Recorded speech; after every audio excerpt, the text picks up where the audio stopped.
So this is another piece that we'll talk about today in regards to how is your impact being translated in your industry?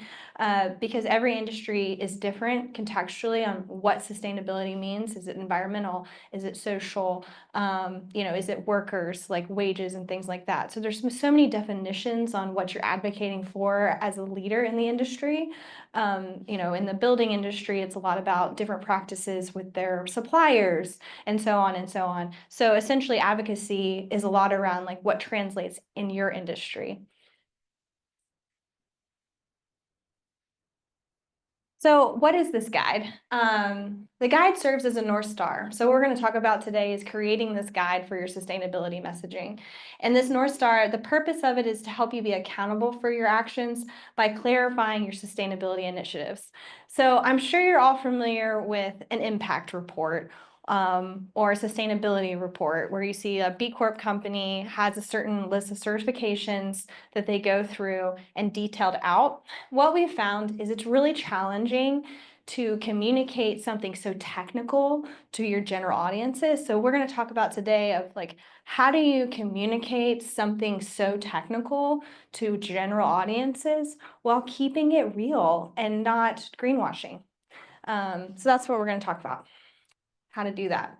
So I have two videos in here, mostly so you don't have to listen to me the whole time. But this one I'm sure most of you guys have seen, but I think it does a really good job of kind of showcasing. Let's see.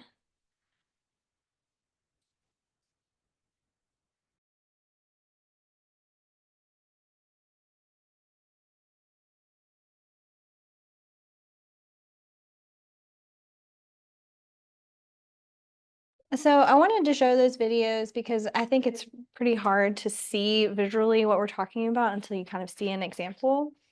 Let's see, go to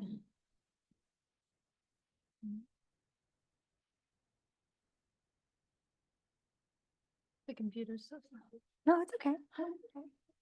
All right, so we do have an activity today to try and apply what we're talking about because it's more of a, as you guys can see, it's really a conversation. So what I've done here is what we typically do with brands that we work with is how are our sustainability efforts and what do they sound like?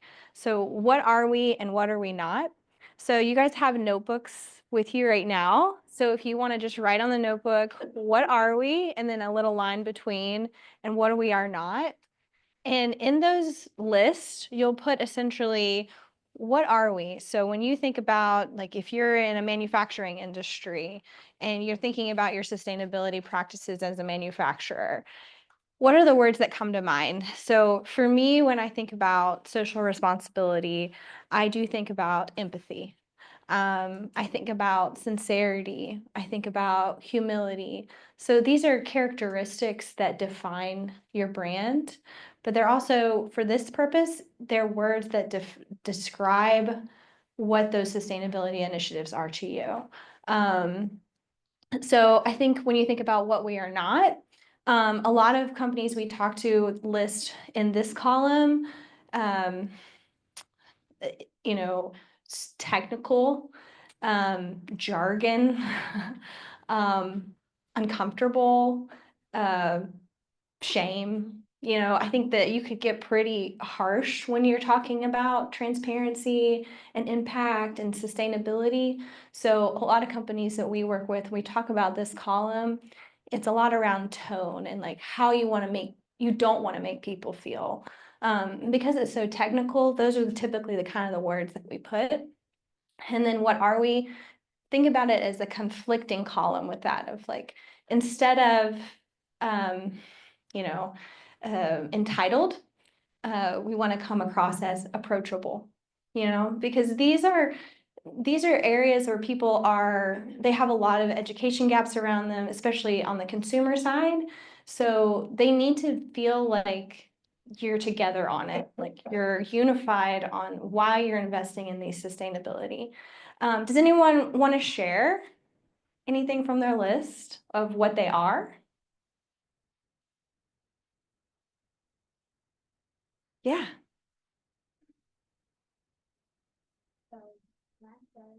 is creative, Mhm. involving, imagination, like that's what we are. And then not wasteful, closed-minded, or safe in the thinking, not thinking out of the box. Non-traditional author. So I was thinking of sustainability in the sense of how you could, recycle, reuse, like maybe other books, paper, things like that. So you're not wasting like what was and taking that story and reusing it again in some way or some shape. I love that. I love that. And what about what you're not? Does anyone want to talk about their list for that?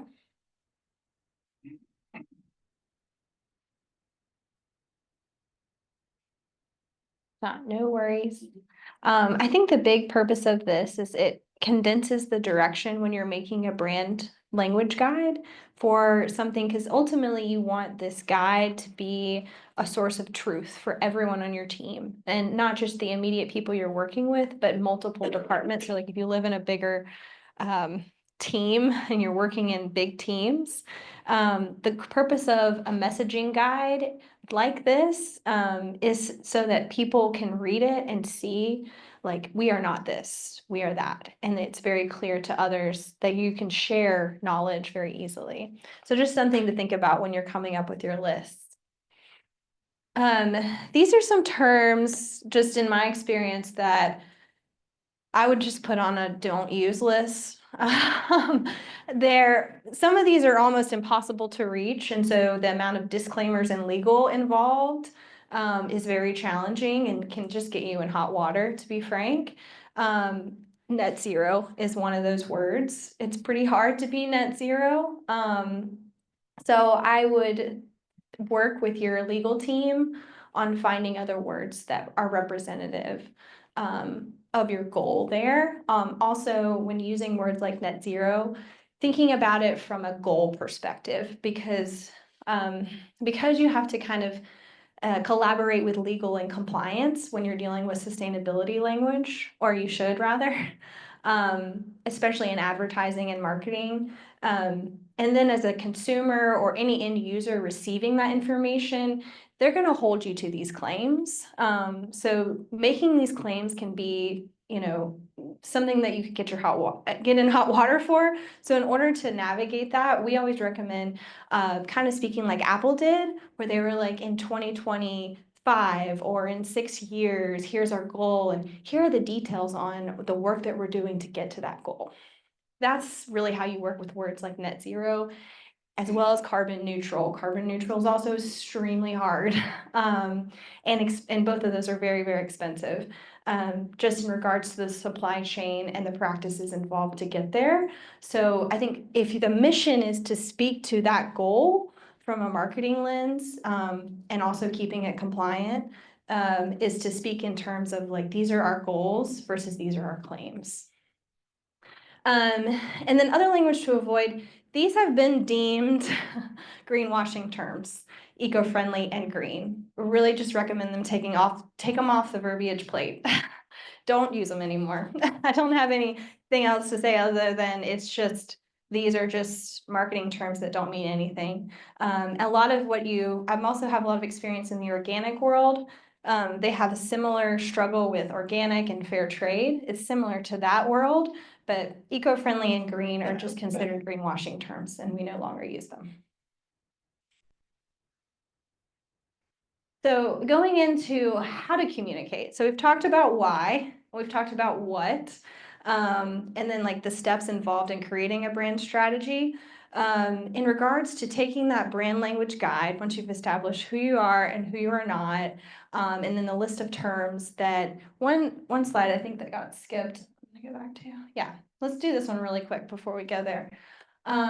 Characteristics, how your sustainability efforts sound.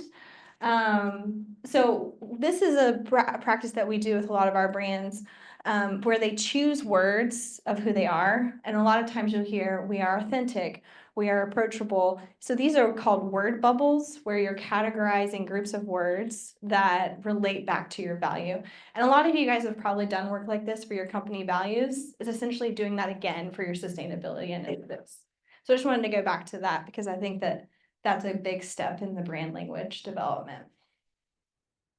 And then looking at social media, which is a big topic, I'm sure, video and imagery, and then content and PR. We're going to go through each one of these. So social media, these are some questions to ask yourself.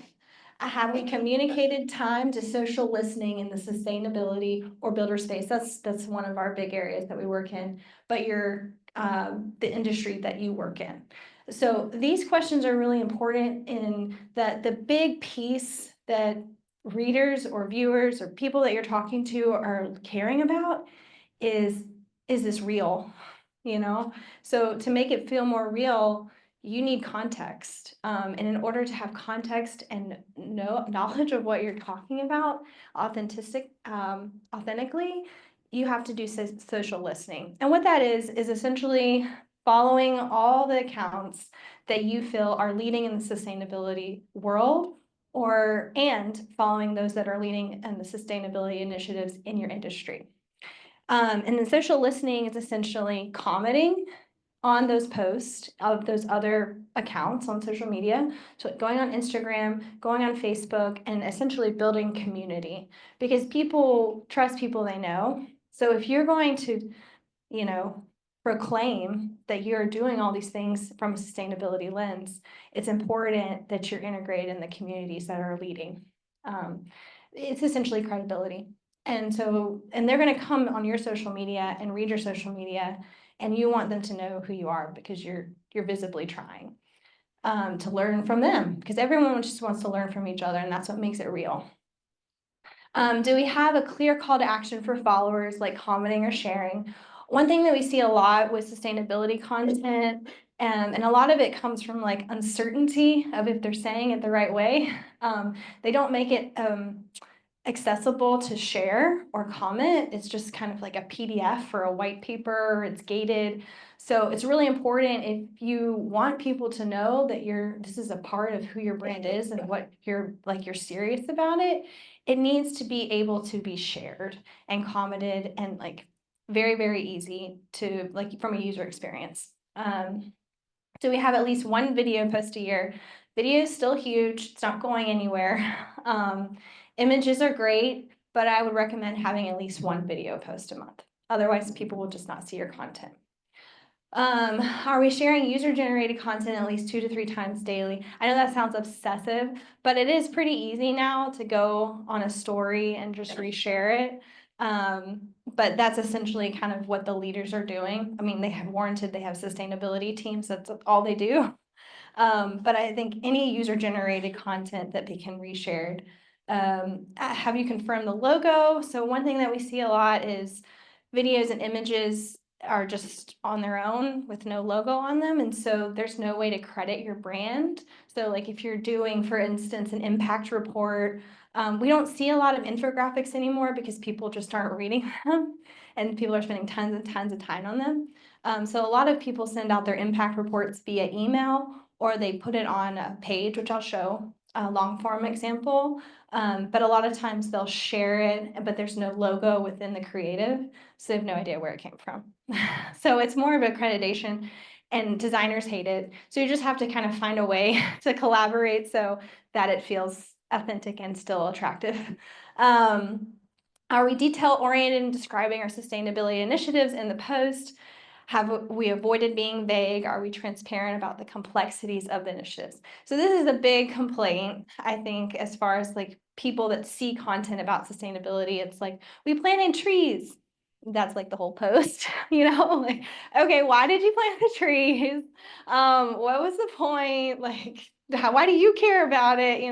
So it's really important for people, if you want them to engage, you want them to follow your brand and believe that this is truly what your brand cares about, you have to include the details. Like one thing that I've seen work really well, I think actually John Deere does it really well. If you follow them on Instagram, John Deere has a big impact part of their company. Also, New Belgium also does a great job. New Belgium, John Deere, a few others I can name, Allbirds. A lot of these big consumer brands, they have kind of a mapping on their site where they have long form content, but then they take pieces of that long form content and then put it into snackable social media posts. So that way you can go back and see kind of the journey. So you don't have to put everything in one post.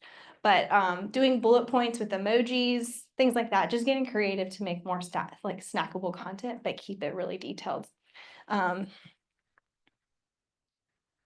Okay, so going into video, one of the things that we see a lot with video for sustainability is, again, the foundation. Why are we making the video? So identifying a single core message you want to communicate, identify the purpose of the video, and then identify your target viewer. So one thing we typically do for an asset or a creative that we're heavily invested in is really coming together and identifying, like, what do we want this video to communicate? And a lot of times for sustainability, it's pretty ethereal, which makes it tough for collaboration. But we've worked on some video in the past for other brands for this. And what we found is most people are just looking for hope. So leaning into the hope in that, you know, you're trying to do something better for the future. So future generations is typically a goal, like reaching future generations. And what we found is like, okay, if we're trying to reach future generations, and that's, you know, the core message is like, we're focused on the future, identify the purpose of the video. Purpose of the video is to communicate the initiatives, right? Identify who your target viewer is. You know, generationally, it's usually what you kind of choose from, but I would say for sustainability, you're talking to everybody. So it just kind of depends on the initiative of the campaign when it comes down to like who your target viewer is. So say your campaign is specifically targeting, you know, boomers and millennials or people that are searching for a home in a certain bracket of income, and then thinking about like, well, what kind of home do they want to buy? Like, what are they going to do in that home? Things like that. So that's when you lean into nostalgia and like you lean into those words of like, what do they want to feel from this video? Because at the end of the day, it is an emotional topic. So anyways, that's kind of like a very high level example of how to utilize how you're thinking about video. Guidelines for content marketing.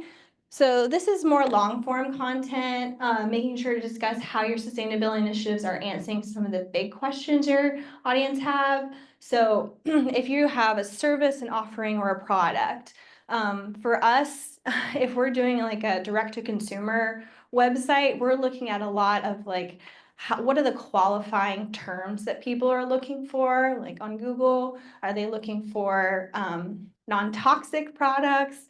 Are they looking for kid-friendly? Are they looking for, you know, basically what are people looking for out of your brand? And then taking that context into a sustainability lens on like essentially utilizing what can you do as a company? What is your company already doing? And then lean into that advocacy. Like how can your content be an advocate for your product and communicating to your current and future audiences of what you're doing differently. So more logistically, one thing that we see work really well is interlinking. So if you have long content or journal content or resource content, long form content, interlinking is a huge part of success for people having disability.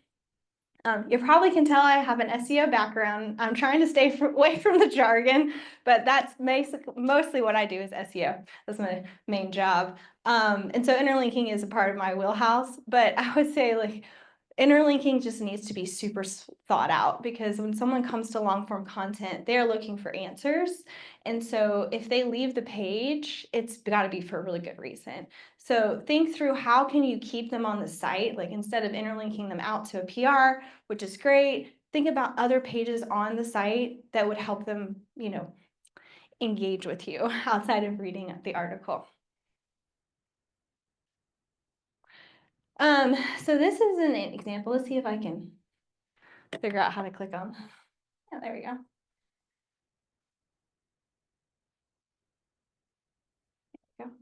So this is an example of one of our clients that we helped kind of build out this landing page. And we helped with all the copy and this headline here, you can kind of see us trying to, you know, basically capture all the audiences that are looking for affordable homes. And then we kind of drilled down in our messaging, the way, the homes we build, the future, and then they have recognition for credibility. But this is an example of like a landing page that goes through the details, specifically for like their initial, all of their sustainability initiatives. And then all their partners. And a lot of this is technical, but as a consumer, you can kind of see, like, for instance, this is helpful in regards to talking to the solar capacity, the tons of waste from landfill, the home building facilities and supply centers. A lot of these certifications are known by their suppliers and their partners, which is important. And so it's kind of like the homes we build, I would say, are more targeting the end consumer. So you're thinking about all the different people that this page is potentially talking to. So this is going into the eBelt home and then talking about, so they went into, we have a whole guide around zero energy ready and where you can use it and where you can't use it, and it's a lot. But this is just kind of an example of how to utilize a brand guide for so many teams that are having to build out a different piece of content. But this is essentially an example of like a long form page and how to break out those brand pillars and integrate video. Yeah.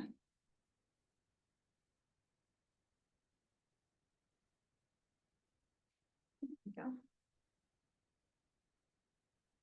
And then double click that. Double click. Okay.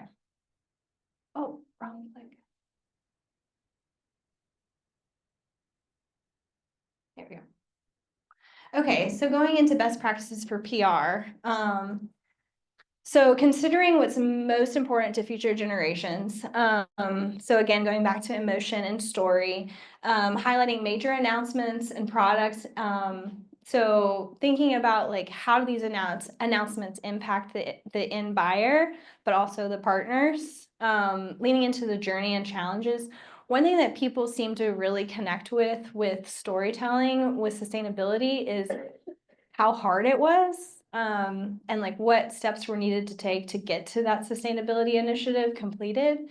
And then publications that are specifically positioned to talk about you in the sustainability space. So doing a lot of research in regards to what partnerships make the most sense for you and your brand for those sustainability initiatives. Yeah, I think that's all I have.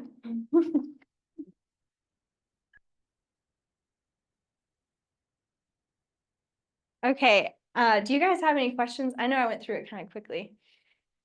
Yes.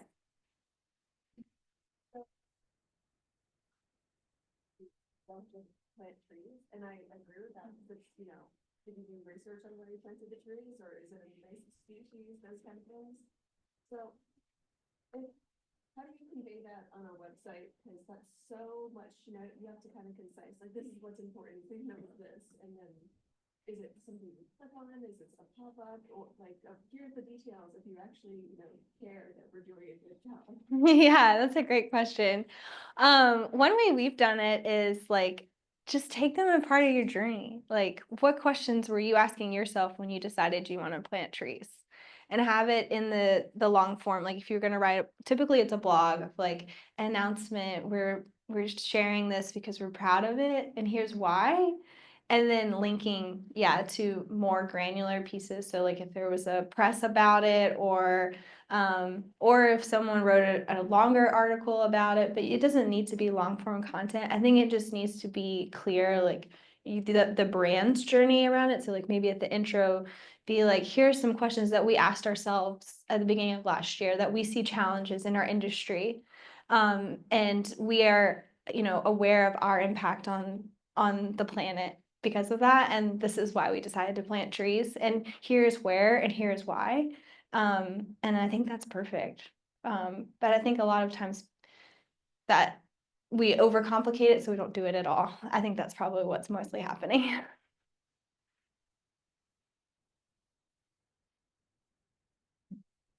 Yeah. Do you find that, a lot of this, how long have you been doing this, helping companies with their, About 7 years. do you find that a lot of them, like, just because it's something to do with the time and that they're not really authentic in what they're doing?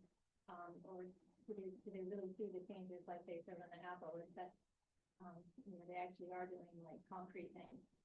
They actually are. All the brands that I've worked with actually are. I would say a lot of them are scared more so to say anything about it because they're still in the journey. And I think what's so hard about sustainability initiatives is that's how it is. Like if you're really doing it, you're actually don't ever, it's not over. And I think like that's the piece that's really hard for people to communicate. And that's what people get kind of attacked with is like, well, is that all you're doing? Because like it's actually not the end ever. So a lot of the brands we work with, they are doing it, but I think for them, they do feel stall outs, to be honest. I think that's probably what you're probably seeing is like, well, they said they were gonna do this, but they're not. And it's probably because it's really hard. Or they didn't reach revenue goals, so they had to like push it down the funnel for next year or something like that. But I think honestly, in my experience, authentically, most companies that have like a budget for sustainability are really trying. It's actually just really, really hard. Yeah. Are you seeing more integration of renewable energy into the kind of companies that you work for? I mean, I know Apple is doing more with renewable energy, but like a lot of other companies, you look at the park and you look at Aerial View, the RTP, you don't see very many solar panels. Seriously, and you certainly don't see one single turbine in North Carolina. So, are you seeing them use more, or actually is it mainly just want to do more recycling and reusing of aluminum? Um, yeah, I mean, I think it depends on the sectors that you work in. The companies that we work with in, a lot of them are in the private sector, and so they have a little more control. I think those in the government, like that are, managed by government budgets or have a little bit harder pipeline to get things done. I have seen an increase in the renewable energy, but I think the challenge with that one is, bills that have to get passed for those things to actually happen. So a lot of them kind of just sit. So I would say there's an uptick in conversation. I think that's an accurate way to say it. I haven't seen an uptick in like actual execution. Yeah. Yeah. How do you see sustainability and corporate responsibility evolve over the next 10 years? Oh, okay. Well, since AI is taking over the robots, no, I'm just kidding. Yeah, that's a great question. I mean, based on my experience with how people are managing their funds, it's becoming more and more important to have corporate responsibility budgeted. So I think it's going to get better. I just think it's going to be a long journey. So I don't see it like doing a 180 in 10 years, but I see it having a bigger focus, especially for companies that see that it's impacting kind of how consumers interact with their brand. And I think that will speak to the generations and how they value it, if that makes sense. Because a lot of it comes down to us, the consumers, and what we value. And I will say that's a challenge for a lot of brands because we say we value it, but I don't see a lot of people changing their purchasing based on it. So it's hard for companies to like validate that budget. Yeah. Oh, sorry. Yeah. So you may not know the answer to this, and that's okay, but AI uses a lot of energy, and has a large environmental impact.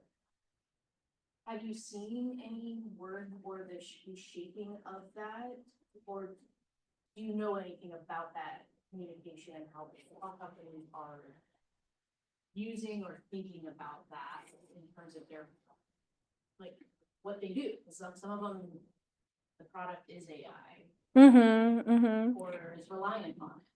Yeah, I will say there's been some changes in service infrastructure. The biggest one I've seen is servers, as far as like carbon footprint. Again, to your point, I see a lot more talking about it than doing anything yet. But mostly in the conversations I've been in with leaderships at different companies around AI in this context, it's been server related, hosting related, more like cloud-based, internet-based impacts. So carbon, like how do we continue to improve our footprint from a digital perspective. So a lot of companies are like we have a sustainability focused web design practices now. So some of that is like operations and how we're choosing different software based on their offerings from a carbon offset perspective. I haven't felt like it's a movement by any means, but there's a lot of conversation that I'm a part of, and I hear that a lot. Casey, I was wondering, I know some of your recommendations included like when you leave the negative comments there and kind of address them publicly. So maybe just elaborating on that a little bit when things aren't clear or don't go perfectly. And kind of along those lines, you know, what that anxiety about putting your goals out there and not achieving them, you know, have you seen any of your any company examples or any of your clients where, you know, it's kind of that truth and honesty has to shine through if you're going to be authentic. So maybe when things don't go perfectly, are there any scenarios or recommendations you have?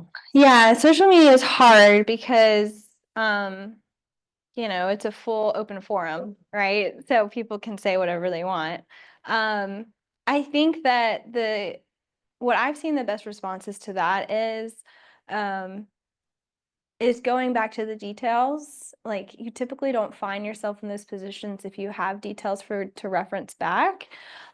We have responded to comments with other links like FAQ links, where we send them to more information so that they can see more details if it's not in the post, and it worked really well. Honestly, people respond really well to that, like just a little cute heart emoji. That's what you want, you know. If you have other content that you can just pop in the comments and they can see that you're trying, even if it's not exactly the answer, they see that you responded with a link of more information and transparency of like, hey, we're trying, like, look here, we're trying to put it out more on like more details around this post. And that's worked really well for a lot of our clients.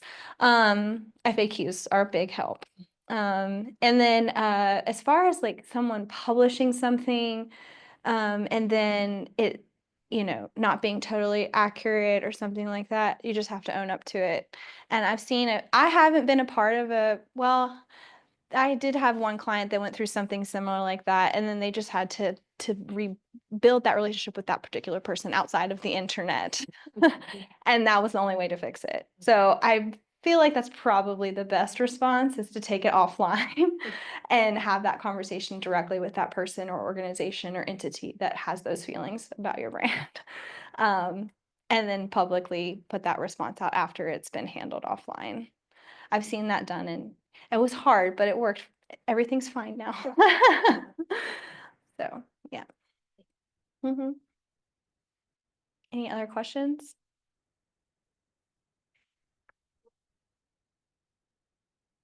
What was the last bullet on that? Oh, A/B testing images and copy. So this is more, I tried to like sprinkle in some performance strategies on top of sustainability strategies, but we've found that to do really well, where essentially you test different images with the same copy, or update the copy and the caption and change the image or the video, just so you can see what's working and then you can test and compare. It's just a good way to utilize your budget better. That's more just best practices in marketing.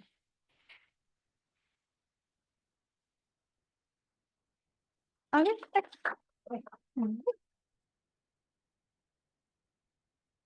Yeah. Thank you, everyone, for coming to On the Menu. We hope that you'll join us next year. Again, On the Menu is a monthly lunch and learn series. So feel free to check out our website for our upcoming